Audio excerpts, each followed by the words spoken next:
AC source और DC source में अंतर क्या होता है? डीसी सोर्स या डायरेक्ट करंट जिसे कहते हैं उसे रिप्रेजेंट करते हैं इस बैटरी के सिंबल से। इसमें एक बड़ी डंडी होती है, एक छोटी डंडी होती है। सब लोग देखते होंगे बच्चा पार्टी ये वाला सिंबल। तो ये सिंबल देखते ही आप समझ जाएंगे जो सोर्स गिवन है वो कैसा है, एक डीसी सोर्स गिवन है। अगर एसी करंट को गैल्वेनोमीटर से नापना चाहेंगे तो गैल्वेनोमीटर कुछ ऐसे करेगा, kit kit kit kit kit kit kit kit kit kit kit kit kit kit kit kit kit fluctuate करता रहेगा, positive negative positive negative positive negative positive negative. कोई स्टेबल वैल्यू तो मिलेगी नहीं। जो एसी इंस्ट्रूमेंट होते हैं, एसी वोल्ट मीटर या एमीटर होता है, वो कैसे काम करता है, उसके अंदर एक वायर, एक रजिस्टर होता है। उससे जब एसी करंट फ्लो होती है तो कुछ हीट प्रोड्यूस होती है।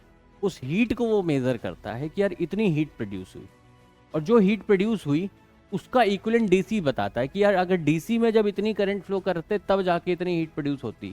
तो ये वाला एसी इतनी वैल्यू ऑफ डीसी के बराबर है। हेलो बच्चा पार्टी, क्या हाल चाल, कैसे आप सभी लोग? Welcome to my class. कैसे सारे प्यारे बच्चे? तो आज के इस सेशन में अपन ऑल्टरनेटिंग करंट के माइंड मैप्स देखने वाले हैं। तो कंप्लीट ऑल्टरनेटिंग करंट कवर करेंगे, कुछ क्वेश्चंस भी कवर करेंगे, सॉल्व करेंगे यहाँ पे, और कंसेप्ट को भी अच्छे से रिवाइज करें। तो शुरू करते हैं बच्चा ऑल्टरनेटिंग करंट। सबसे पहली बात समझते हैं कि ऑल्टरनेटिंग करंट होता क्या है और कैसे उसे प्रेजेंट किया जाता है। तो बच्चा पार्टी जो सबसे पहली बात है उस पर सबसे पहले जोर देते हैं, दैट इज एसी सोर्स और डीसी सोर्स में अंतर क्या होता है। डीसी सोर्स या डायरेक्ट करंट जिसे कहते हैं उसे रिप्रेजेंट करते हैं इस बैटरी के सिंबल से। इसमें एक बड़ी डंडी होती है, एक छोटी डंडी होती है। सब लोग देखते होंगे बच्चा पार्टी ये वाला सिंबल। तो ये सिंबल देखते ही आप समझ जाएंगे जो सोर्स गिवन है वो कैसा है, एक डीसी सोर्स गिवन है। वहीं अगर बच्चा पार्टी ये कुछ इस तरीके का निशान लगा के यहाँ पे कोई वोल्टेज की वैल्यू लिख दी, तो ये किसका सिंबल है बच्चा पार्टी? एसी सोर्स का सिंबल। ठीक है, तो जहां पे भी एसी सोर्स लगा होगा सिंबल ये वाला यूज हो रहा होगा, डीसी सोर्स के लिए सिंबल ये यूज। सबसे पहली बात तो सोर्स की बात हो गई कि सिंबल कैसा लिखते हैं। अब कई बार आप जब एसी सोर्स देखेंगे बच्चा पार्टी तो उसकी वैल्यू जैसे यहाँ पे 220 वोल्ट दे दी, मतलब ये 220 वोल्ट का सोर्स है। और कई बार यहाँ पे वैल्यू 220 वोल्ट ना लिख के कुछ इस तरीके से भी लिख सकते हैं, जैसे V = 200 sine of omega T plus pi. तो यहाँ पे जब ये 200 ये लिखा हुआ है 220 लिखा है और यहाँ पे 200 जो लिखा है, इन दोनों में अंतर क्या है बच्चा पार्टी? अगर सिर्फ और सिर्फ एक वैल्यू दे रखी है, कोई इक्वेशन नहीं दे रखी, मतलब ये कौन सी वैल्यू दे रखी है? आरएमएस वैल्यू ऑफ सोर्स दे रखी है। कौन सी वैल्यू दे रखी है? आरएमएस वैल्यू दे रखी है। ठीक है, और अगर जब इक्वेशन में दे रखी हो, इक्वेशन के फॉर्म में, तो ये जो दे रखा है वो क्या दे रखी है? मैक्सिमम वैल्यू या पीक वैल्यू ऑफ वोल्टेज दे रखी है। ठीक है, अगर साइन या कॉस कोई भी टर्म हो, उसके आगे जो टर्म लिखा होता है वो क्या होती है बच्चा पार्टी? पीक वैल्यू या maximum value of AC voltage या करंट। अगर यहाँ पे वोल्टेज लिखा है तो वोल्टेज की मैक्सिमम वैल्यू है, करंट लिखा होता है तो करंट की मैक्सिमम। लेकिन बिना इक्वेशन के सिर्फ नंबर्स लिख रखे हैं, दैट मीन्स वो क्या लिख रखी है? आरएमएस वैल्यू लिख रखी। अब एसी वोल्टेज या एसी करंट को कैसे रिप्रेजेंट करते हैं? V = V0। वोल्टेज के लिए V रिप्रेजेंट किया जाता है, V = V0 sine of omega T plus phi. V0 क्या है बच्चा party? Peak value of AC, peak voltage है। ठीक है, मैक्सिमम वोल्टेज V0 है, पीक वैल्यू कहते हैं। ओमेगा क्या है बच्चा पार्टी? एंगुलर फ्रीक्वेंसी है। ओमेगा क्या है? एंगुलर फ्रीक्वेंसी ऑफ एसी है। ओमेगा और फ्रीक्वेंसी में क्या रिलेशन होता है? Omega = 2πf। अगर फ्रीक्वेंसी ऑफ एसी दे रखी है तो बच्चा पार्टी ओमेगा कैसे निकालेंगे? 2π। नहीं दे रखी है अगर फ्रीक्वेंसी की वैल्यू, तो आप मानेंगे इंडिया में काम कर रहे हैं, और इंडिया में फ्रीक्वेंसी जो होती है कितनी होती है? 50 हर्ट्स होती है। कितनी होती है? 50 हर्ट्स। तो 50 यहाँ पे वैल्यू पुट करते ही ओमेगा कितना हो जाएगा? 100π। तो इन जनरल कुछ भी नहीं दे रखा हो तो फ्रीक्वेंसी 50 हर्ट्स माननी है, उसके करस्पॉन्डिंग ओमेगा आपका 100π आ जाए। क्लियर? इसी तरह करंट की इक्वेशन है I = I0 sine of omega T plus phi. ये जो टर्म है I0, इसे क्या कहते हैं? पीक वैल्यू ऑफ करंट कहते हैं।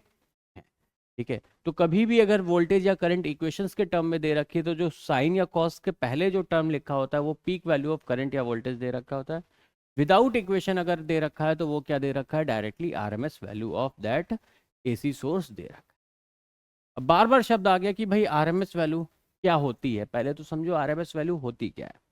देखो बच्चा पार्टी, जो डीसी सोर्स होते हैं ये वाले बैटरी वाले, इनमें यूनी डायरेक्शनल करंट का फ्लो होता है, एक ही डायरेक्शन में करंट फ्लो कर रही होती है। तो क्या होता है, इसकी वजह से इनको नापना आसान होता है। इसको नापने के लिए क्या क्या लगाते हैं, गैल्वेनोमीटर लगाते हैं, उसमें शंटिंग वंटिंग कर कर आके करंट नाप लेते हैं। जितना आप करंट फ्लो कराओगे गैल्वेनोमीटर उतना ही डिफ्लेक्शन शो करेगा। मान लो जीरो लेवल ये था, तुमने कुछ करंट फ्लो कराई, गैल्वेनोमीटर की निडल कुछ ऐसे हो जाएगी, आपने नाप लिया इतना करंट फ्लो या वोल्टेज शो।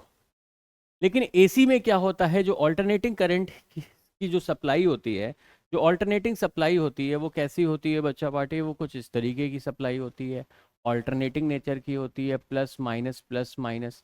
अगर यहाँ पे मैंने करंट लिख दिया और यहाँ पे अगर मैं टाइम लिख दूँ, ऑल्टरनेटिंग सप्लाई कैसी होती है, पहले पॉजिटिव साइकिल आएगी, फिर नेगेटिव, फिर पॉजिटिव, फिर नेगेटिव, अपनी डायरेक्शन को हर वक्त चेंज हो रही है, कभी पॉजिटिव कभी नेगेटिव। और फ्रीक्वेंसी कितनी है, 50 हर्ट्स, मतलब 1 सेकंड में 50 बार, 1 सेकंड में 50 कंप्लीट साइकिल, मतलब 100 बार अपनी डायरेक्शन चेंज हो रही है। मतलब अगर एसी करंट को गैल्वेनोमीटर से नापना चाहेंगे तो गैल्वेनोमीटर कुछ ऐसे करेगा, kit kit kit kit kit kit kit kit kit kit kit kit kit kit kit kit fluctuate करता रहेगा, positive negative positive negative positive negative positive negative, कोई स्टेबल वैल्यू तो मिलेगी नहीं। तो गैल्वेनोमीटर की हेल्प से आप एसी को नहीं नाप सकते, ऑल्टरनेटिंग करंट को गैल्वेनोमीटर के हेल्प से नहीं नाप सकते, और दूसरा कोई जुगाड़ है नहीं इसे नाप करंट को नापने। ठीक है, करंट को नापने का जो मीटर्स बनते हैं वो गैल्वेनोमीटर से ही बनते थे, तो दूसरा कोई जुगाड़ था नहीं, एक ही मात्र जुगाड़ था गैल्वेनोमीटर डिफ्लेक्शन को नापने का। अब चूंकि इसकी डायरेक्शन ही बदल रही है तो डिफ्लेक्शन नापोगे कैसे। तो ये बात तो समझ में आ गई कि डिफ्लेक्शन नापने से काम नहीं चलेगा। तो जो एसी इंस्ट्रूमेंट्स होते हैं उन्हें क्या कहा जाता है, हॉट वायर इंस्ट्रूमेंट कहा जाता है। इसीलिए जो एसी इंस्ट्रूमेंट्स होते हैं उन्हें क्या कहा जाता है, hot wire instrument. Hot wire इसलिए नहीं कि वो गर्म होते हैं, एसी इंस्ट्रूमेंट्स मतलब जिससे एसी की वैल्यू नापे, एसी करंट नापो, एसी की वोल्टेज नापो, एसी की करंट या वोल्टेज नापने के लिए जो इंस्ट्रूमेंट यूज होते हैं उन्हें क्या कहते हैं, हॉट वायर इंस्ट्रूमेंट्स कहते हैं। क्यों, क्योंकि वो जो वर्क करते हैं वो किस पे वर्क करते हैं, हीटिंग इफेक्ट्स ऑफ करंट पे वर्क करते हैं। किसी रजिस्टर के थ्रू करंट जब पास कराएंगे, जो एसी इंस्ट्रूमेंट होते हैं, एसी वोल्ट मीटर या एमीटर होता है, वो कैसे काम करता है, उसके अंदर एक वायर, एक रजिस्टर होता है, उससे जब एसी करंट फ्लो होती है तो कुछ हीट प्रोड्यूस होती है, उस हीट को वो मेजर करता है कि यार इतनी हीट प्रोड्यूस हुई, और जो हीट प्रोड्यूस हुई उसका इक्विवेलेंट डीसी बताता है कि यार अगर डीसी में जब इतनी करंट फ्लो करते तब जाके इतनी हीट प्रोड्यूस होती, तो ये वाला एसी इतनी वैल्यू ऑफ डीसी के बराबर है। तो आरएमएस वैल्यू टेक्निकली वही बताता है कि इस एसी का डीसी इक्विवेलेंट कितना है। ठीक है, आरएमएस वैल्यू ऑफ एसी क्या बताती है, उस ऑल्टरनेटिंग करंट की DC equivalent, direct current equivalent बताती है। RMS value of AC is that value of DC that would have produced same amount of heat in same time through same resistance. RMS value of AC current, AC की जो RMS value होती है वो क्या होती है, that value of DC, मतलब अगर आपने किसी रजिस्टर से AC करंट फ्लो कराया मान लो 1 मिनट के लिए और 50 जूल की हीट प्रोड्यूस हुई, ठीक है, तो नोट कर लिया कि भाई 50 जूल की हीट प्रोड्यूस हुई कितने सेकंड, 1 मिनट में, 1 मिनट में इस रजिस्टर से।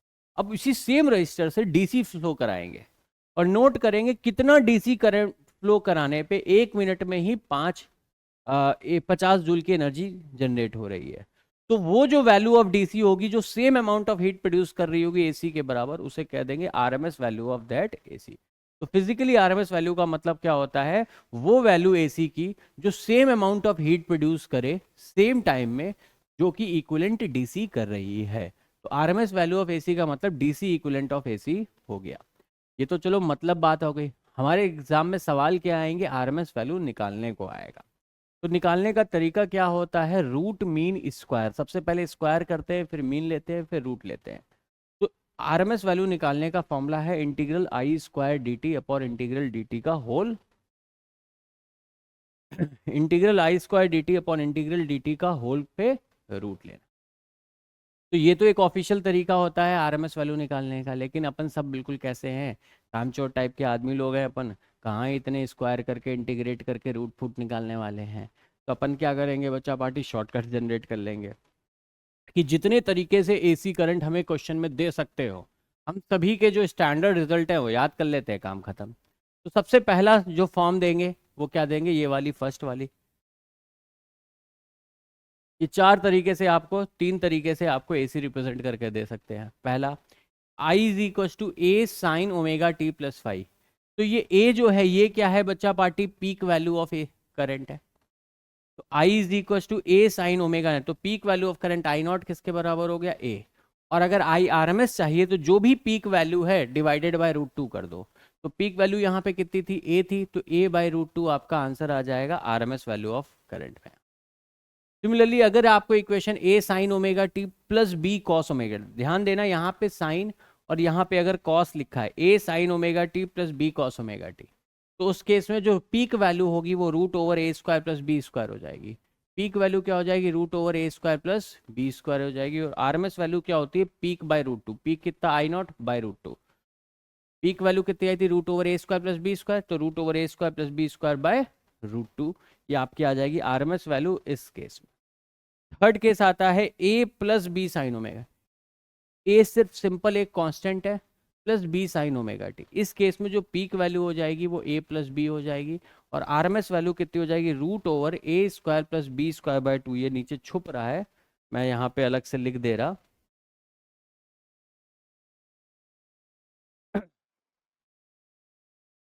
अगर करंट की इक्वेशन आपको A plus B sine omega T दे रखी है, तो जो आपका पीक वैल्यू ऑफ करंट होगी इस केस में A plus B sine omega T. ये बेसिकली तुम देखो डीसी, ये पोर्शन तो डीसी है, ये पोर्शन एसी है, ये कांस्टेंट पोर्शन है, तो डीसी प्लस एसी का सम है। तो यहाँ पे पीक वैल्यू क्या हो जाएगी, ए प्लस बी हो जाएगी सिंपली। और आरएमएस वैल्यू इस केस में कितनी हो जाएगी, root over A square plus B square by two. ये टू जो है सिर्फ बी स्क्वायर पे है, ठीक है। A square plus B square by two का होल रूट ले लोगे तो आरएमएस वैल्यू आ जाएगी किस केस में, इस केस की करंट के लिए। कंफर्टेबल है आरएमएस वैल्यू से? अगर कंफर्टेबल हो तो कुछ सवाल देता हूँ, जरा करके बताना दोस्त। पहला सवाल, I is equal to I one cos omega T plus I two sine omega T. देखो यहाँ साइन है, यहाँ कॉस है, तो अगर मेरे से पीक वैल्यू पूछा होता तो मैं डायरेक्टली क्या कर देता, दोनों के कोफिशिएंट का square, root over I one square plus I two square, ये तो पीक वैल्यू हो जाती। लेकिन हमसे पूछा क्या है, आरएमएस वैल्यू। आरएमएस वैल्यू हमेशा क्या होती है बच्चा पार्टी, आई आरएमएस मैंने क्या बताया, पीक बाय रूट टू होती है। पीक वैल्यू कितनी थी, root over I one square plus I two square, ये पीक वैल्यू थी, इसे रूट टू से डिवाइड कर दो तो आपका आरएमएस वैल्यू आ जाएगी। देख लो क्या आ जाता है answer, I one square plus I two square का root upon one by root two, that is option number 3। Option number 3 is the correct choice for the. एक सवाल और कर लो आरएमएस वैल्यू निकालने पे।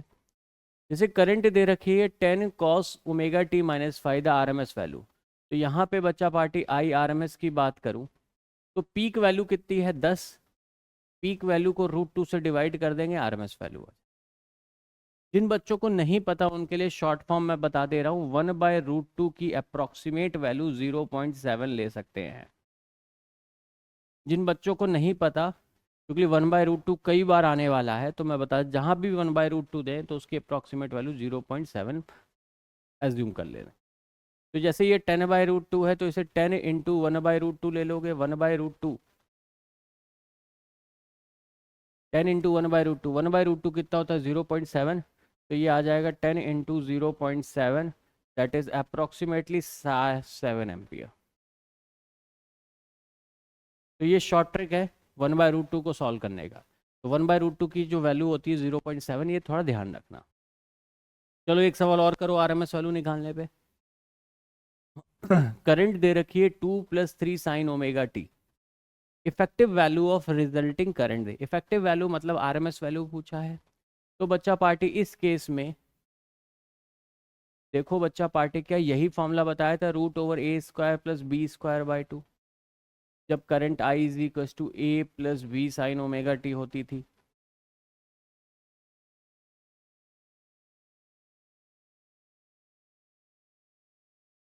ए plus B sine omega T के case में यही फॉर्मूला बताया था आरएमएस वैल्यू का, यही चिपका दीजिए, आपका आंसर आ जाएगा खटाक से। 2 का स्क्वायर प्लस 3 का स्क्वायर बटा 2, तो ये आ जाएगा √4 प्लस 9/2। 2 का स्क्वायर 4 प्लस 9/2, ठीक है। 4 2 जा 8, 8 प्लस 9 कितना हो जाएगा 17, तो आंसर आ जाएगा √17/2 एम्पियर। ये आ जाएगी RMS value √17/2। That is option number 1 is the correct choice for the given question. तो जितने भी डिफरेंट तरीके से आरएमएस वैल्यू पूछ सकता था, सारे केसेस मैंने तुम्हें यहाँ पे करा दिए। अब आगे बढ़ते हैं next part of alternating current को लेके। ये पहले type of questions and concept दोनों क्लियर होगा कि भाई एसी सोर्स क्या होता है, आरएमएस वैल्यू क्या होती है, पीक वैल्यू क्या होती है। यही 3 केसेस तुमसे पूछे जाएंगे, फर्स्ट सेकेंड थर्ड। तीनों के लिए पीक वैल्यू और आरएमएस वैल्यू यहाँ लिख दी है। छोटा है भले ही शायद थोड़ा दिखने में प्रॉब्लम हो रही हो, लेकिन जो नोट्स अगर आप डाउनलोड करेंगे बच्चा पार्टी, तो नोट्स में आपको बहुत क्लियरली दिख जाएगा। अभी तो सिर्फ समझ लो कि मैंने ये नोट्स में बनाया क्या है और कैसे। अब बात करते हैं सर्किट्स की। तो 3 तरीके के एलिमेंट्स मिलेंगे आपको ऑल्टरनेटिंग करंट्स में। एक तो रजिस्टर कनेक्टेड मिलेगा, या कैपेसिटर मिलेगा, या इंडक्टर मिलेगा, या तीनों मिल सकते, या इनका कोई भी कॉम्बिनेशन मिल सकता है कनेक्टेड टू अ एसी। अब क्वेश्चन कैसे सॉल्व करेंगे, पहले एक एक करके रेजिस्टेंस का इफेक्ट देख लेते हैं, फिर कैपेसिटेंस का, फिर इंडक्टेंस का, फिर कॉम्बिनेशन का इफेक्ट देख लेंगे। सबसे पहले बात करते हैं रजिस्टर इन एसी सर्किट। तो एक रजिस्टर को अगर किसी एसी सर्किट में ज्वाइन कर दिया, तो जिसकी वोल्टेज है V = V0 sin ωt plus phi. अब अगर तुमसे पूछ दिया कि भाई ये जो करंट फ्लो हो रही होगी I, इसकी वैल्यू क्या होगी और कैसे निकालेंगे, तो करंट क्या होती है ओम्स लॉ से, V by voltage upon resistance. तो V बाय R कर दिया, वोल्टेज कितना लगा रहे थे V0 sin ωt plus phi, तो V की जगह V0 sin ωt plus phi लिख दिया अपॉन R। तो ये V0 बाय R जो टर्म आया, ये टर्म, इसे कह देते हैं peak value of current I0 कह देते हैं। तो करंट की इक्वेशन आ जाएगी I = I0 sin ωt plus phi. I0 क्या है, peak V0 upon peak value of voltage upon resistance. अब अगर शक्ल देखेंगे इक्वेशन की बच्चा पार्टी, तो जो करंट की शक्ल है वही वोल्टेज की भी शक्ल थी। दोनों की शक्लें सेम है, मतलब दोनों के फेज डिफरेंस, फेज क्या है सेम है, मतलब दोनों के बीच में फेज डिफरेंस क्या है 0। तो यहाँ पे इसलिए मैंने देखो 2 एरो बनाए हैं, वोल्टेज और करंट, दोनों का डायरेक्शन क्या बनाया है, एरो की एग्जैक्टली सेम बनाई है, बिकॉज दोनों सेम फेज में है। तो जब सिर्फ और सिर्फ एक रजिस्टर कनेक्ट होता है, तो वोल्टेज और करंट के बीच में कोई भी फेज डिफरेंस नहीं आता। तो लिखा है current and voltage are in same phase. जब सिर्फ एक करंट और सिर्फ एक रजिस्टर अगर एसी सर्किट में कनेक्टेड होगा, तो वोल्टेज और करंट सेम फेज में होंगे। दोनों के एरो, करंट और वोल्टेज को रिप्रेजेंट करने के लिए एरो जो होंगे वो सेम डायरेक्शन में। क्लियर है। अब इसके बाद आता है रजिस्टर के बाद अगर आप मान लो कैपेसिटर को कनेक्ट कर रहे हो ऑल्टरनेटिंग करंट सर्किट में। ये एक ऑल्टरनेटिंग सोर्स है जिसमें सिर्फ और सिर्फ एक सिंगल कैपेसिटर। तो वोल्टेज की equation V0 sin ωt plus phi है, या V0 sin ωt दे रखा है वोल्टेज। तो करंट यहां पे कैसे निकालोगे बच्चा पार्टी, समझना। अब एक बहुत इंपॉर्टेंट सा एक नया कंसेप्ट आपके दिमाग में आने वाला है, सुनने वाले हैं, that is concept of reactance. क्या चीज, रिएक्टेंस। जैसे बच्चा पार्टी ये रेजिस्टेंस होता था R, वैसे ही रिएक्टेंस भी होता है। ठीक है, दोनों का काम एक ही है, चाहे रेजिस्टेंस बोलूं या रिएक्टेंस बोलूं, दोनों का काम एक ही है, करंट के फ्लो का अपोज करना। जल्दी बोलो मेरे साथ सभी लोग, रिएक्टेंस का और रेजिस्टेंस का दोनों का काम क्या है, दोनों का काम एक ही है। दोनों का काम क्या है, फ्लो ऑफ करंट का अपोज करना, फ्लो ऑफ करंट का अपोज करना। रेजिस्टेंस भी फ्लो ऑफ करंट का अपोज करती है और रिएक्टेंस भी फ्लो ऑफ करंट का अपोज करती है। बस थोड़ा सा अंतर है तो ये देखो दोनों एक ही, ठीक है, एक ही काम है, करंट के फ्लो का अपोज करना। लेकिन क्या है बच्चा पार्टी, ये सगे भाई बहन नहीं है, कजिन्स है, मतलब चचेरे ममेरे। ठीक है, ये रेजिस्टेंस और रिएक्टेंस कजिन्स है, सगे भाई बहन नहीं है। अब कजिन्स होने से क्या मतलब है, ये रेजिस्टेंस जो है एक नंबर का निहायती मतलब नालायक टाइप का होता है। ये फ्लो ऑफ करंट का अपोज करता है by heat loss. Energy loss मतलब ये क्या करता है, करंट के फ्लो का अपोज करता है। किस तरीके से, जो भी करंट अगर फ्लो किसी रेजिस्टेंस से फ्लो होने की कोशिश करेगा तो वो जो एनर्जी होगी उसे डिसिपिएट कर देगा, हीट के फॉर्म में लॉस करवा देगा, नुकसान करवा देगा एनर्जी का, और करंट को फ्लो होने से रोकने के लिए। बस रिएक्टेंस इस मामले में थोड़ा शरीफ होता है। रिएक्टेंस चाहे कैपेसिटेंस की बात करें चाहे इंडक्टेंस की बात करें, इनके लिए टर्म यूज करते हैं रेजिस्टेंस की जगह रिएक्टेंस। रिएक्टेंस का भी काम क्या है, करंट के फ्लो का अपोजिशन करना। जो रेजिस्टेंस कर रहा है वो भी यही काम करे, लेकिन ये सब क्या करते हैं, ये करंट के फ्लो का अपोज करने के लिए एनर्जी को स्टोर कर लेते हैं, एनर्जी का लॉस नहीं होने देते, एनर्जी को हीट के फॉर्म में रिलीज नहीं होने देते। ये उल्टा क्या करते हैं, जो भी एनर्जी आती कुछ एनर्जी इकट्ठा करके अपने पास रख लेते हैं। इस वजह से करंट के फ्लो का अपोजिशन तो होता है लेकिन एनर्जी लॉस नहीं होती, एनर्जी स्टोर हो जाती। अब चूंकि एनर्जी लॉस नहीं कर रहे इसलिए इनकी जो रेजिस्टेंस होती है उसे रिएक्टेंस बोलते हैं। ये जो अपोजिशन देते हैं करंट के फ्लो को उसको रिएक्टेंस कहते हैं। क्यों? क्योंकि ये जब अपोजिशन करते हैं, जब कैपेसिटर या इंडक्टर अपोजिशन करता है तब किसी भी प्रकार का कोई एनर्जी का लॉस नहीं होता। एनर्जी का लॉस किस में होता है, सिर्फ और सिर्फ रेजिस्टेंस में होता है। तो ये बात समझ में आई। रेजिस्टेंस और रिएक्टेंस दोनों का काम क्या है, करंट के फ्लो का अपोज करना। रेजिस्टेंस एनर्जी का लॉस करके फ्लो का अपोज करती है और ये एनर्जी स्टोर करके, बस इतना अंतर है। तो जैसे वहां पे इनका एक रेजिस्टेंस वाले सर्किट में आप करंट क्या लिखते थे, V बाय आर लिखते थे।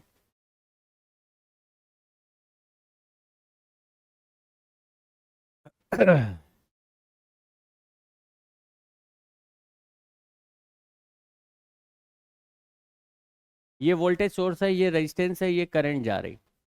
तो करंट क्या लिख रहे थे बच्चा पार्टी, V बाय आर लिख रहे थे आप। वैसे ही बच्चा पार्टी, अगर बच्चा पार्टी मैंने यहाँ पे एक मान लो एक कैपेसिटर या एक इंडक्टर में से कुछ भी लगा दिया, अब अगर बच्चा पार्टी में करंट इससे फ्लो कराऊंगा तो लेट से इसकी रिएक्टेंस कैपेसिटर है तो एक्सी, ये वोल्टेज V है, तो इसमें जो करंट जाएगी सेम वही फॉर्मूला आएगा V बाय, बस रेजिस्टेंस को रिप्लेस कर देंगे एक्सी। क्यों? जैसे रेजिस्टेंस होता है वैसे ही रिएक्टेंस भी होता है, दोनों बिल्कुल कजन्स हैं। बस ये क्या करता है, एनर्जी के वेस्ट करके, एनर्जी का लॉस करके करंट के फ्लो का अपोजिशन करता है, ये एनर्जी को स्टोर करके करता है। इतना अंतर है, बाकी दोनों का काम एक ही है, इसलिए दोनों की पोजीशन भी एक ही है। Current V by R define करोगे तो यहाँ पे V बाय एक्स डिफाइन करना पड़ेगा। अब आ जाओ वापस से कैपेसिटर इन एसी सर्किट में। तो मान लो वी वोल्टेज आपने लगाई V naught sine of omega T, तो जो करंट आ जाएगी वो कितनी आ जाएगी, V नॉट बाय एक्सी। ठीक है, रिएक्टेंस से डिवाइड कर दिए, sine of omega T plus pi by. अब जब ये एनर्जी स्टोर कर रहा होता है तो एनर्जी के स्टोर करने की वजह से जो इसकी करंट होती है वो फेज में आगे हो जाती है। ठीक है, वोल्टेज में देखो सिर्फ साइन ओमेगा टी है और करंट में plus omega T plus pi by 2 आ गया। तो कैपेसिटर में जो करंट होती है वो फेज में पाई बाय 2 आगे होती है। तो I is equal to I naught sine of omega T plus pi by 2 लिख सकते हो। आई नॉट की वैल्यू क्या होगी, V naught upon XC. XC क्या है, कैपेसिटिव रिएक्टेंस। एक्सी की वैल्यू कैसे निकालते हैं, 1 अपॉन ओमेगा सी। ओमेगा क्या होती है, एंगुलर फ्रीक्वेंसी। ओमेगा की वैल्यू 2 पाई एफ होती है, पहले ही बता रखा है। अगर फ्रीक्वेंसी नहीं दे रखी है तो 50 हर्ट्स माननी है, वहां से ओमेगा 100 पाई आ जाएगा। तो एक्सी की वैल्यू 1 अपॉन ओमेगा सी होती है, इसे कैपेसिटिव रिएक्टेंस बोलते हैं। यहाँ पे करंट और वोल्टेज का अगर फेज बनाएंगे तो देखो, करंट अगर हॉरिजॉन्टल डायरेक्शन में लगाया तो चूंकि करंट फेज में आगे होती है मतलब वोल्टेज फेज में पीछे रह जाता है, पीछे रह जाता है, इसलिए नीचे बनाओगे तो वोल्टेज अक्रॉस कैपेसिटर नीचे आएगा, करंट इधर आएगा। इस तरीके का 90 डिग्री का फेज आता है। मैंने लिख भी दिया, voltage lags current by pi by 2। Voltage current से पाई बाय 2 पीछे रह जाता है इन केस ऑफ कैपेसिटर। अब कैपेसिटर के बाद कैपेसिटर की जगह सिर्फ और सिर्फ एक इंडक्टर लगाया तो क्या होगा, सेम इंडक्टर के लिए भी रेजिस्टेंस नहीं रिएक्टेंस की बात करते हैं। तो वोल्टेज अगर V naught sine of omega T plus phi अगर आप अप्लाई कर रहे हो तो जो करंट आ रहा है वो देखो ये टर्म आ रहा है, वोल्टेज बाय रिएक्टेंस एक्सएल से divide. V naught sine omega t था तो V naught upon XL. Sine of omega t minus pi by 2 आ जाता है। यहाँ क्या आ जाता है दोस्त, माइनस का पाई बाय 2 आ जाता है। माइनस क्या इंडिकेट करता है कि जब इसकी रिएक्टेंस काम करती है, जब इसमें करंट फ्लो कराते हैं, तो इंडक्टर की जो रिएक्टेंस होती है वो एनर्जी स्टोर करते वक्त क्या हो जाती है, उसकी करंट पीछे रह जाती है पाई बाय 2 फेज से। तो इंडक्टर में करंट लैगिंग होती है और कैपेसिटर में लीडिंग होती है। कैपेसिटर में करंट आगे निकल जाती है और इंडक्टर में करंट पीछे रह जाती है। करंट पीछे मतलब वोल्टेज आगे हो गया। तो इसमें वोल्टेज कैसी है, लैगिंग है। इसमें वोल्टेज कैसी है, लीडिंग है। तो करंट की equation I is equal to I naught sine of omega t minus pi by 2 लिखेंगे। माइनस का साइन आएगा, माइनस पाई बाय 2। वे करंट आई नॉट कितना हो जाएगा, V naught by XL. XL की वैल्यू क्या होती है बच्चा party, XL, XL that is inductive reactance की वैल्यू होती है omega into L.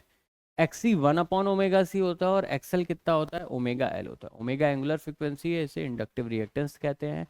Current versus voltage का ग्राफ बनाएंगे तो करंट अगर यहाँ एक्स एक्सिस पे है तो वोल्टेज पाई बाय 2 फेज आगे होगा, आगे होगा, इसलिए वोल्टेज अक्रॉस इंडक्टर वीएल ऊपर बनाते हैं। तो voltage leads current by pi by 2। इस केस में वोल्टेज पाई बाय 2 आगे होता है, कैपेसिटर के केस में voltage pi by 2 phase difference पीछे। क्लियर है। अपन ने रेजिस्टेंस पढ़ लिया, कैपेसिटर पढ़ लिया, इंडक्टर अलग से। रेजिस्टेंस के केस में वोल्टेज और करंट सेम फेज में होते हैं। कैपेसिटर के केस में वोल्टेज पीछे होता है, इसलिए नीचे बनाया पाई बाय 2। और इंडक्टर के केस में वोल्टेज आगे होता है, इसलिए पाई बाय 2 फेज ऊपर बनाया। कंफर्टेबल है। रेजिस्टेंस के केस में वी बाय आर लिख रहे थे, कैपेसिटर के केस में वी बाय एक्सी लिख दोगे, इंडक्टर के केस में वी बाय एक्सएल लिख दो। कंफर्टेबल है। अब आता है एल सी आर सर्किट। समझना बच्चा party, L C R circuit कैसे सॉल्व करते हैं और सारी बातें मैं समझा देता हूँ। पहले मैं तुम्हें एक छोटे से एग्जांपल ले लेता हूँ एल सी आर सर्किट को समझाने के लिए, फिर उसके बाद आगे की बातें करेंगे। समझना बच्चा party, L C R circuit है क्या basically. L C R circuit की अगर बच्चा पार्टी बात करे तो ये combination of inductor, capacitor, resistance तीनों एक ही सर्किट में आ गया। तो बेसिकली जो कॉम्बिनेशन ऑफ रेजिस्टेंस पढ़ा था करंट इलेक्ट्रिसिटी में, क्या करते थे, मान लो कोई उल जुलूल सा सर्किट दे दिया तुम्हें,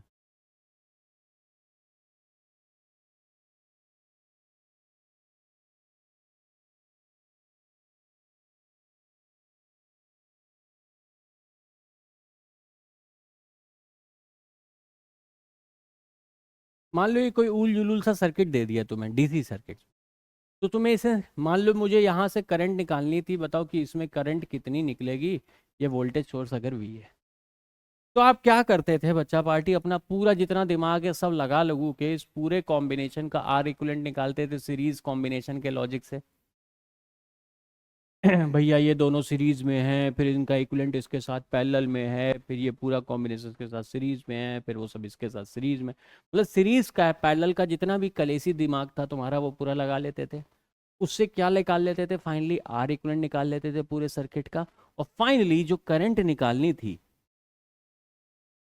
वो क्या हो जाता था, V अपॉन आर इक्विवेलेंट लिख देते थे, इससे करंट आ जाती थी, हाँ या ना। यही काम करते थे हम लोग, हाँ या ना, यही काम करते थे आर इक्विवेलेंट। तो बस वही एसी सर्किट में जो आर इक्विवेलेंट होता है उसे बोल देते हैं Z, दैट इज इम्पिडेंस।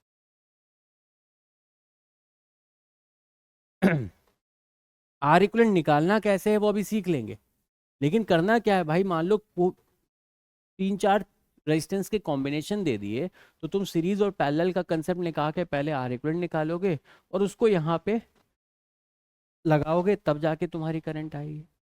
वहीं बच्चा पार्टी जब अपन एसी सर्किट्स की बात करते हैं, जब एसी सर्किट्स की बात करते हैं, मान लो ये आपको एक इंडक्टर दे रखा है, ये कैपेसिटर दे रखा है और ये एक रजिस्टर दे रखा है। तो लेट से इसकी रिएक्टेंस एक्सएल दे रखी है, ध्यान रखना रिएक्टेंस और एक्सएल और एक्सी दे रखा और यहाँ आर। कैसे पता चलेगा एक्सएल एक्सी दे रखा है, अगर इनकी यूनिट्स ओम में होगी, किसमें, ओम में, जिसकी रेजिस्टेंस की यूनिट होती है, ये सारी यूनिट्स अगर ओम में होंगी तो ये क्या दे रखी होंगी, रिएक्टेंस दे रखी है। वहीं अगर कैपेसिटर फैरेड में और ये हेनरी में दे रखा है तो तुम्हें ओमेगा से मल्टीप्लाई करके XL is equal to omega L वाला फॉर्मूला और XC is equal to one by omega C वाले फॉर्मूले से एक्सएल एक्सी निकालना पड़ेगा। तो मान लो एक्सएल एक्सी और रेजिस्टेंस तुम्हें दे रखा है और ये वोल्टेज सोर्स है, तुम्हें इसमें करंट कितनी फ्लो हो रही है ये निकालना है। इसके लिए क्या करोगे, इन तीनों के कॉम्बिनेशन का सबसे पहले, इन तीनों के कॉम्बिनेशन का आप क्या करोगे, सबसे पहले इक्विवेलेंट निकालोगे और उस इक्विवेलेंट को क्या कहते हैं, Z, impedance of the circuit कहते हैं। जैसे वहाँ पे आर इक्विवेलेंट होता था वैसे यहाँ इम्पिडेंस, आर इक्विवेलेंट को एसी में नया नाम दे दिया इम्पिडेंस। बेसिकली कुछ है नहीं, पूरा का इक्विवेलेंट है। क्लियर है। और एक बार z निकाल लिया तो करंट की वैल्यू कुछ नहीं, जैसे v अपॉन आर इक्विवेलेंट लिखते थे वैसे ही v अपॉन जेड लिख दो, काम खत्म हो जाए। तो अब पूरी कहानी रह गई कि z कैसे कैलकुलेट करेंगे। अब z कैलकुलेट करना बहुत ही सिंपल बात है बच्चा पाठी। सिंपली तुम्हें क्या करना है, जो भी एक्सेल दे रखा होगा, इसकी रिएक्टेंस दे रखी होगी, इसको आपको हमेशा ऊपर की तरफ प्लॉट करना है। हमेशा अपवर्ड डायरेक्शन में एक्सेल प्लॉट करेंगे, लिख देंगे एक्सेल। एक्सी जो इसकी रिएक्टेंस होगी हमेशा नीचे की तरफ होगी, ऐसे प्लॉट करेंगे। और जो रेजिस्टेंस होगा वो हमेशा हॉरिजॉन्टल डायरेक्शन में। अब देख लेना एक्सल और एक्सी में कौन बड़ा है। मान लो एक्सल बड़ा हुआ, एक्सी छोटा हुआ, तो ये वाला जो, अब ये तीन वेक्टर है ना, इन तीन वेक्टर का सम निकालना है। मान लो एक्सी छोटा है, एक्सल बड़ा है, क्वेश्चन में कुछ भी दे रखा होता है, या एक्सी बड़ा दे सकता है या एक्सल बड़ा दे, कुछ भी। अभी के लिए मान लिया लेट से एक्सल बड़ा था, तो क्या बच्चा पार्टी, इन दोनों एरो का रिजल्टेंट जो बचेगा, क्या वो कुछ ये बचेगा, एक्सएल माइनस एक्सी बचेगा। अगर एक्सएल का मैग्नीट्यूड बड़ा हुआ है एक्सी के मैग्नीट्यूड से, तो नेट इस वेक्टर और इस वेक्टर जो वाई डायरेक्शन में जो वेक्टर है, इनका रिजल्टेंट क्या, एक्सएल माइनस एक्सी, इनका डिफरेंस बचेगा। और क्या ये बच्चा पार्टी रेजिस्टेंस आर था, तो इम्पिडेंस जो जेड ऑफ द सर्किट आएगा, जेड, क्या इन दोनों पिंक वेक्टर का रिजल्टेंट आएगा। और ये दोनों पिंक वेक्टर जिनका रिजल्टेंट निकालना है, क्या ये एक दूसरे से 90 डिग्री पे थे। तो क्या बच्चा पार्टी, z की वैल्यू हम सारे भारतीय बड़े प्यार से, इस वेक्टर का मैग्नीट्यूड कितना था, XL minus XC, XL minus XC का whole square plus R square, plus इस वेक्टर का मैग्नीट्यूड कितना, आर। ठीक है, ये a और ये b है मान लो, तो root over A square plus B square लिखते हो, तो a की वैल्यू एक्सएल माइनस एक्सी है, एक्सएल माइनस एक्सी का होल स्क्वायर, और b कितना है, आर है, तो ये आ गया z ऑफ द सर्किट। तो z निकालने का फॉर्मूला आ गया एक्सएल माइनस एक्सी का whole square plus R square. तो यही बात मैंने यहाँ पे छोटे में लिखवा दी है। एलसीआर सर्किट है, voltage V naught sine of omega t है, तो करंट कितनी आ जाएगी, वी नॉट, इस पूरे वोल्टेज को z से डिवाइड कर दो, V naught by Z sine of omega T plus phi. तो इस केस में करंट और वोल्टेज में जो फेज डिफरेंस आता है वो कुछ फाई आता है। फाई भी तुम्हें निकालना पड़ेगा, क्वेश्चन में पूछेगा बताओ phase difference between current and voltage कितना आएगा, फाई की वैल्यू कितनी आएगी। अब ये जो z आया दैट इज इम्पिडेंस, इसका फॉर्मूला क्या आता है, एक्सएल माइनस एक्सी का होल स्क्वायर प्लस, z को इम्पिडेंस ऑफ द सर्किट कहा जाता है। अब ये जो फाई पूछ रहा है, इस फाई को निकालने के दो फॉर्मूले होते हैं, एक टेन और फाई के टर्म में, टेन फाई क्या हो जाएगा, XL minus XC by R, और दूसरा होता है कॉस फाई के टर्म में, कॉस फाई क्या हो जाता है, आर बाय जेड। तो जो वैल्यू तुम्हें निकालना, अगर जेड आर बाय जेड से आसान निकला है, फाई निकालना इजी लग रहा है, तो ये फॉर्मूला यूज कर लो कॉस फाई का। XL minus XC upon R से निकालना इजी पड़ रहा है, तो टेन फाई का फॉर्मूला यूज कर ले। ये जो कॉस फाई वाला टर्म आया आर बाय जेड, इसे पावर फैक्टर भी कहते हैं। कॉस फाई को क्या कहते हैं, पावर फैक्टर भी कहते हैं। आई होप यहाँ तक कंफर्टेबल होंगे, क्लियर होंगे।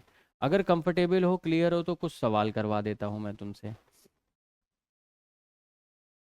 क्वेश्चन में दिखा है, in a series LCR circuit the measured value of voltage across L, C and R are 30 volt, 90 volt and 80 volt. हमेशा देखो बच्चा पार्टी, इन सवालों को कैसे सॉल्व करोगे, जो भी इंडक्टर के अक्रॉस होगा वो ऊपर जाएगा, जो कैपेसिटर के अक्रॉस होगा वो वोल्टेज नीचे जाएगा, और जो रेजिस्टेंस के अक्रॉस होगा वो हॉरिजॉन्टल। इंडक्टर के अक्रॉस वोल्टेज तुम्हें कितना दे रखा है, 30 वोल्ट दे रखा है सबसे पहले, वी एल बोल दिया। कैपेसिटर के अक्रॉस वोल्टेज कितना दे रखा है, 90 वोल्ट दे रखा है। और रेजिस्टेंस के अक्रॉस ये वीसी हो गया, रेजिस्टेंस के अक्रॉस वी आर कितना दे रखा है, 80 वोल्ट दे रखा है। प्लॉट कर लिया, इंडक्टर वाला ऊपर, कैपेसिटर वाला नीचे और रेजिस्टेंस वाला हॉरिजॉन्टल डायरेक्शन।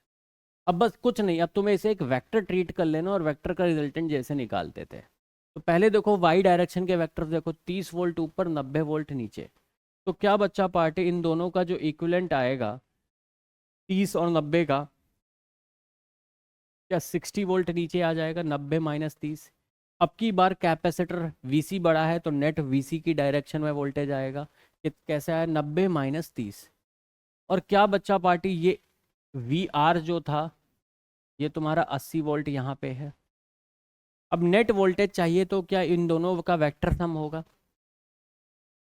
इन दोनों का वेक्टर सम कर दें। देखो टेक्निकली देखो बच्चा पार्टी, मैं भले ही बोल रहा हूँ कि वेक्टर सम, ठीक है, अब करंट वेक्टर क्वांटिटी नहीं है, नहीं उसके लिए वेक्टर सम नहीं करते। मैथडोलॉजिकली मैं बता रहा हूँ कि अगर मैथमेटिकली तुम देखो तो जैसे वेक्टर हम निकालते थे वही कर रहे हैं, तो वही वेक्टर रिजल्ट निकाल दो। तो ये 60 और 80 का जो वेक्टर रिजल्टेंट निकाल दोगे तो वो क्या नेट वोल्टेज दे देगा, वो कितना हो जाएगा, √80 स्क्वायर प्लस 60 स्क्वायर। सॉल्व करके कितना आ जाएगा बच्चा पार्टी, सॉल्व करोगे ये आ जाएगा 100 वोल्ट आ जाएगा। ऑप्शन कंफर्टेबल है, कुछ नहीं करना। इंडक्टर का वीएल, इंडक्टर के लिए जो भी कुछ दे रखा है ऊपर बना दो, कैपेसिटर के लिए नीचे, रेजिस्टेंस के लिए हॉरिजॉन्टल डायरेक्शन में, फिर वेक्टर सम निकाल के सॉल्व कर दो। एक सवाल और करो इसी बात पे। रेजिस्टेंस के अक्रॉस वोल्टेज 30 वोल्ट दे रखा है, इंडक्टर के अक्रॉस 60 वोल्ट और कैपेसिटर के अक्रॉस 100 वोल्ट। पूछा गया net EMF of the source, इसका ईएमएफ पूछा गया है, ये वी की वैल्यू, वी नेट। तो कैसे करोगे, सिंपली बच्चा पार्टी देखो, जो इंडक्टर के अक्रॉस है कितना है, 60 वोल्ट ऊपर बना दो। कैपेसिटर के अक्रॉस कितनी वोल्टेज दे रखी है, 100 वोल्ट दे रखी है, नीचे बना दो। और रेजिस्टेंस के अक्रॉस कितनी दे रखी है, 30 वोल्ट दे रखी है, वो इधर बना दो। 60 ऊपर 100 नीचे, तो 60 और 40 का जो रिजल्टेंट आएगा, 100 माइनस 60 कितना बचेगा, यहाँ नीचे की तरफ 40 बचेगा। 100 नीचे था, 60 ऊपर था, तो नीचे की तरफ क्या 40 बचेगा। और ये 30 दोनों था ही, ये दोनों 90 डिग्री पे है, तो इनका अगर रिजल्टेंट निकालना है तो क्या बच्चा party, √30 square plus 40 square, solve करके दैट इज 50 वोल्ट्स आ जाएगा। तो ये सोर्स कितना हो जाएगा, 50 वोल्ट का हो जाएगा, ऑप्शन नंबर 3 हो जाएगा। क्या सुपर सिंपल सुपर क्यूट सवाल होते हैं ये ऑल्टरनेटिंग करंट्स के। एक सवाल और करो। In an LCR circuit resistance दे रखी है √5 ओम, एक्सएल दे रखा है 9 ओम और एक्सी दे रखा है 7 ohm. Is applied to a voltage in the circuit, voltage की वैल्यू दे रखी है। इम्पिडेंस ऑफ द सर्किट पूछा गया है, इम्पिडेंस मतलब Z पूछा गया है।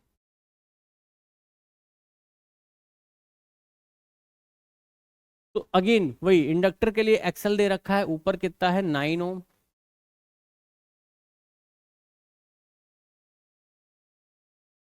कैपेसिटर के लिए भी जो भी डेटा दे रखा है, एक्सी दे रखा है नीचे की तरफ, तो एक्सी नीचे बना दो 7 ओम। और रेजिस्टेंस कितना दे रखा है, √5 इधर बना दो, कोई दिक्कत। अब इसको सॉल्व करोगे, सबसे पहले 9 और 7 का इक्विवेलेंट क्या, ऊपर की तरफ 2 ओम आएगा और ये आ गया √5। इन दोनों का रिजल्टेंट ले लो, ये दोनों 90 डिग्री पे हैं, तो इन दोनों का जो रिजल्टेंट आएगा क्या, वो Z आ जाएगा। वो कितना आ जाएगा, √5 का स्क्वायर प्लस 2 का square, that is 5 plus 4, that is √9, that is 3 ओम। तो इम्पिडेंस ऑफ द सर्किट कितना आ गया, 3 ओम आ गया। Option number 2 is the correct choice for the given question. I hope आप सभी लोग कंफर्टेबल होंगे, क्लियर होंगे, बहुत सिंपल से क्यूट से सवाल आते हैं। अब next part of the circuit पे चैप्टर में पढ़ते हैं, that is resonance in AC. तो रेजोनेंस का कंडीशन क्या होती है, जब रेजोनेंस आता है एसी में, उस वक्त पे जो इम्पिडेंस Z होता है सर्किट का वो मिनिमम हो जाता है। At resonance impedance Z is minimum, Z minimum हो जाती है, करंट मैक्सिमम हो जाता है। क्लियर है। अब Z का फॉर्मूला क्या है बच्चा party? Root over XL minus XC का whole square by R square. तो ये Z मिनिमम कब होगा? जब एक्सएल माइनस एक्सी की वैल्यू जीरो हो जाए। एक्सएल माइनस एक्सी की वैल्यू जीरो कब होगी? जब एक्सएल और एक्सी बराबर हो जाए। तो रेजोनेंस पे क्या होता है? एक्सएल और एक्सी बराबर हो जाते हैं। एक्सएल क्या होता है? ओमेगा एल होता है। एक्सी क्या होता है? 1/ओमेगा सी होता है। मतलब ओमेगा स्क्वायर 1/LC के बराबर हो जाए, मतलब ओमेगा की वैल्यू 1/√LC हो जाए, मतलब जो फ्रीक्वेंसी हो जाएगी जिसे रेजोनेंस फ्रीक्वेंसी भी कहते हैं, रेजोनेंस फ्रीक्वेंसी की जो वैल्यू आ जाती है वो आती है 1/2π√LC। एट रेजोनेंस जो रेजोनेंस फ्रीक्वेंसी होती है वो 1/2π√LC होती है, या रेजोनेंस पे एंगुलर फ्रीक्वेंसी ओमेगा की बात करें तो ओमेगा 1/√LC के बराबर होता है। क्योंकि एक्सएल और एक्सी बराबर हो जाएंगे तो एक्सएल माइनस एक्सी क्या हो जाएगा? जीरो हो जाएगा। तो इम्पिडेंस किसके बराबर आ जाता है बच्चा पार्टी? आर के बराबर। तो रेजोनेंस कंडीशन पे जो इम्पिडेंस ऑफ द सर्किट होता है वो किसके बराबर हो जाता है? रेजिस्टेंस आर के बराबर हो जाता है। Voltage V naught sine omega t लिखते हो, करंट क्या लिख दोगे? V naught by Z sine omega t. Resonance की कंडीशन में करंट और वोल्टेज सेम फेज में आ जाते हैं। अगर voltage V naught sine omega t लिख रहे हो तो current V naught by R sine omega t लिखो, दोनों का फेज क्या रहता है? सेम रहता है। At resonance phase difference is zero. Cos phi क्या हो जाता है? वन होता है। कॉस फाई क्या लिखते हैं? पावर फैक्टर लिखते हैं। ग्राफ की बात करें impedance Z versus angular frequency omega के केस में, तो जहाँ पे रेजोनेंस होता है वहाँ पे जो जेड होता है वो मिनिमम मिल रहा होता है। तो ये omega is equal to omega naught resonance frequency पे impedance of the circuit minimum मिलता है। वहीं करंट वर्सेस ओमेगा का अगर मैं ग्राफ बनाऊं तो रेजोनेंस पे करंट क्या मिलता है? मैक्सिमम मिलता है। कितना मिलता है? V naught by R. Comfortable है? इस ग्राफ से और समझना बच्चा पार्टी, ये omega is equal to omega naught. Omega naught क्या है? Resonance frequency. जब आपने फ्रीक्वेंसी रेजोनेंस फ्रीक्वेंसी से कम रखी है, omega less than omega naught, तो पूरा का पूरा circuit at that time as a whole as a net capacitive nature का होता है। जब ओमेगा ओमेगा नॉट जो given applied frequency and resonance frequency बराबर होते हैं उस वक्त पे पूरा का पूरा सर्किट रेजिस्टिव भी होता है। और अगर अप्लाइड फ्रीक्वेंसी रेजोनेंस फ्रीक्वेंसी से ज़्यादा है उस केस में जो आपका सर्किट होता है वो एक इंडक्टिव सर्किट जैसा बिहेव कर रहा होता है। अब इसके बाद नेक्स्ट कंसेप्ट आता है क्वालिटी फैक्टर का। क्वालिटी फैक्टर क्या बताता है? शार्पनेस ऑफ रेजोनेंस बताता है। जितनी ज़्यादा क्वालिटी फैक्टर होगा उतना शार्प रेजोनेंस आएगा। तो Q1 देख रहा है जितना शार्प रेजोनेंस आया, कितनी करंट की वैल्यू एकदम से बढ़ी है खटाक से। Q2 में और शार्पनेस कम है, Q3 में शार्पनेस और भी कम है। ठीक है, तो जितनी ज़्यादा शार्पनेस होगी उतनी बड़ा क्वालिटी फैक्टर होगा। क्वालिटी फैक्टर होता क्या है? रिएक्टेंस अपॉन रेजिस्टेंस का रेशियो। रिएक्टेंस अपॉन रेजिस्टेंस मतलब एक्स बाय आर। एक्स आपका एक्सएल भी हो सकता है, एक्सी भी हो सकता है। तो एक्सएल बाय आर या एक्सी बाय आर से आपका क्वालिटी फैक्टर आ जाता है। अब एक चीज़ और आ जाती है, पावर इन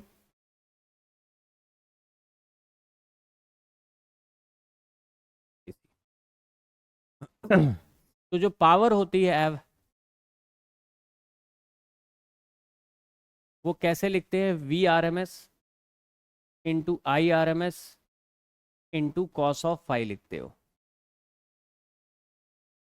कॉस फाई ये जो टर्म होता है इसे मैं पहले भी बता चुका हूँ क्या होता है बच्चा पार्टी। इसे क्या कहते हैं? कॉस फाई को पावर फैक्टर भी कहते हैं। कॉस फाई को क्या कहते हैं? पावर फैक्टर भी कहते हैं।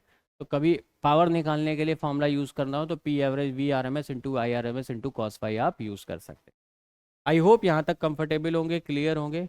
एक आध सवाल रेजोनेंस पे बेस भी करा देते हैं, फिर आप लोग की छुट्टी करते हैं आज के। तो जब भी रेजोनेंस होगा तो आप देखेंगे वोल्टेज अक्रॉस इंडक्टर और कैपेसिटर सेम आ रहे हो। जैसे in circuit below the what will the reading of voltmeter and ammeter. तो देखो बच्चा पार्टी, यहाँ पे इंडक्टर के अक्रॉस 300 वोल्ट और कैपेसिटर के अक्रॉस भी 300 वोल्ट। क्या दोनों के अक्रॉस सेम वोल्टेज है? मतलब कौन सी कंडीशन है? वी एल वी सी अगर बराबर है, आपको क्वेश्चन पढ़ते ही समझ में आ रहा है, अगर वी एल और वी सी बराबर है या फिर रिएक्टेंस की वैल्यू एक्सएल और एक्सी बराबर है, इन दोनों ही कंडीशन किसकी होती है? रेजोनेंस की होती है। रेजोनेंस की होती है। तो रेजोनेंस है अगर एक्सएल एक्सी के बराबर हो गया, मतलब अगर तुम इसको प्लॉट करोगे बच्चा पार्टी तो देखो बच्चा पार्टी ये 300 वोल्ट तुम्हारे इंडक्टर वाले ऊपर कैपेसिटर वाले 300 वोल्ट नीचे, और रेजिस्टेंस के अक्रॉस जो भी वोल्टेज आ रहा होगा वो यहाँ पे आएगा वी आर। अब समझना बच्चा पार्टी, चूंकि बच्चा पार्टी दोनों एग्जैक्टली अपोजिट है, क्या एक दूसरे को कैंसिल कर देंगे? मतलब जो भी तुम यहाँ पे वोल्टेज अप्लाई कर रहे होगे वो पूरा का पूरा रेजिस्टेंस पे आ जाएगा। तो रेजिस्टेंस के क्रॉस जो वोल्टेज है वो कितना होगा? 220 वोल्ट होगा। और क्या पूछा है? एमीटर की रीडिंग पूछी है, करंट पूछा गया है। रेजोनेंस कंडीशन पे करंट क्या V बाय जेड होता है, और Z की वैल्यू क्या रेजिस्टेंस के बराबर हो जाती है। एट रेजोनेंस जो Z होता है क्या वो R के बराबर होता है, ये मैं पहले बता चुका हूँ। वोल्टेज कितना लगा रहे हो? 220 वोल्ट लगा रहे हो। रेजिस्टेंस कितनी है? 100 डिवाइड कर दो, कितना आ जाएगा? करंट की वैल्यू 2.2 एम्पियर आ गई। तो 220 कॉमा 2.2 एम्पियर, ये आ जाएगा वोल्टेज और करंट की reading. In an LCR circuit I shown the relation between VL and VC at resonance. अगर रेजोनेंस है तो VL और VC क्या होंगे? बराबर होंगे। सिंपल सवाल आते हैं दोस्त। VL is equal to VC, option number 3 is the correct choice for the given question. Next सवाल, series LCR circuit is given in the figure, the current through the circuit is. अब देखो बच्चा party, ये तुम्हें एक inductor दे रखा है जिसकी रिएक्टेंस 3 ओम दे रखी है, और कैपेसिटेंस की भी रिएक्टेंस 3। क्या एक्सएल एक्सी के बराबर है? हाँ या ना? क्या एक्सएल और एक्सी बराबर है दोस्त? बिल्कुल दिख रहा है। ठीक है दोस्त, तो आपको जब दिख रहा है ये कि एक्सएल और एक्सी की बराबर है वैल्यू, मतलब क्या रेजोनेंस की कंडीशन है। तो जो Z होगा रेजोनेंस पे, रेजोनेंस की कंडीशन पे जो Z होता है वो R के बराबर होता है। करंट क्या लिखते हो? V बाय Z लिखते हो। वोल्टेज कितनी है? 100 है। Z कितनी है बच्चा पार्टी? Z R के बराबर होगा। R कितनी है? 5 है। तो आंसर आ जाएगा 20 एम्पियर। कंफर्टेबल है? क्लियर है दोस्त? And that is all for today guys. Tata bye bye, जय Hind, God bless you, love you all. ठीक है, तो ये आपका चैप्टर ऑल्टरनेटिंग करंट खत्म हो गया। आई होप आप सभी लोग को पसंद आया होगा, और मिलते हैं नेक्स्ट सेशन में नेक्स्ट चैप्टर के साथ, दैट इज इलेक्ट्रोमैग्नेटिक वेव्स के साथ। तब तक के लिए जय हिंद, टाटा बाय बाय, जय Hind, God bless you, love you all.